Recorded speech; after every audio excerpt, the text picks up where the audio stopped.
Good morning, I'm Neva Manu, and this is your morning news fix for Thursday, 31st of October. In this update, security and emergency incidents are a daily reality on Auckland's public transport network. Figures released to Newstalk ZB show Auckland Transport reported an average of more than 93 incidents a week, more than 13 a day in the year to August.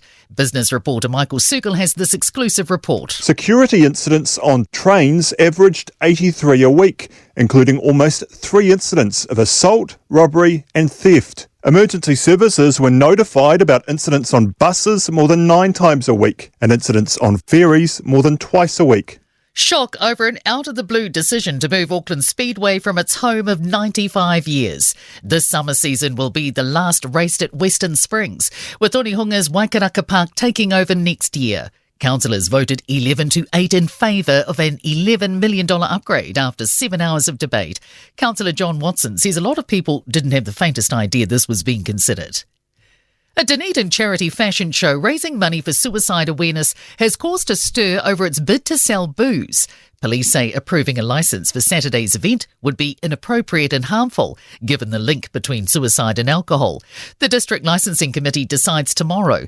Otago University's Dr Rose Crossan believes the committee should consider the message it sends to have alcohol and suicide prevention linked. For instance, alcohol is also a risk factor for breast cancer. So the Breast Cancer Foundation have a position that they don't recommend serving alcohol at pink ribbon events because of that. And comments from Gumboot Friday founder Mike King have added fuel to the fire. He told Newstalk ZB's Heather Duplessis-Allen, alcohol helps people at times of mental distress.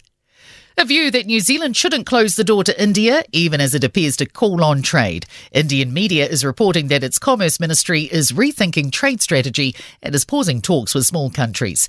Instead, it will focus on the big players like UK and the EU. Democracy Project geopolitical analyst Geoffrey Miller says a trade deal is unlikely during the current government's term. He says despite that reality, developing closer ties to India isn't a bad idea. A bowel cancer breakthrough in Dunedin, an Otago University-led study, could enable doctors to separate early-stage colorectal cancer patients into groups of whose disease is likely or unlikely to return. That's through the identification of new RNA molecules. Lead author Holly Pinkney says it's early-stage research, but is hopeful the findings will be mirrored on a larger study cohort. That actually could be really clinically relevant and able to ensure that we don't overtreat some patients and undertreat others. In sport, a Constellation Cup consolation for the Diamonds against the Silver Ferns in their dead rubber netball test at Melbourne, winning 63-50.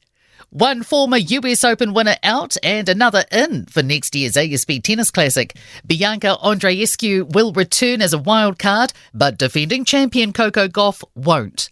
Former All Blacks captain Sir Buck Shelford has responded to England prop Joe Marler's calls to bin the haka on social media, saying the challenge is welcomed in most parts of the world outside the home nations. I'm Neva Manu, and that's your latest news fix. We'll be back with the next update at midday from the Newstalk ZB newsroom.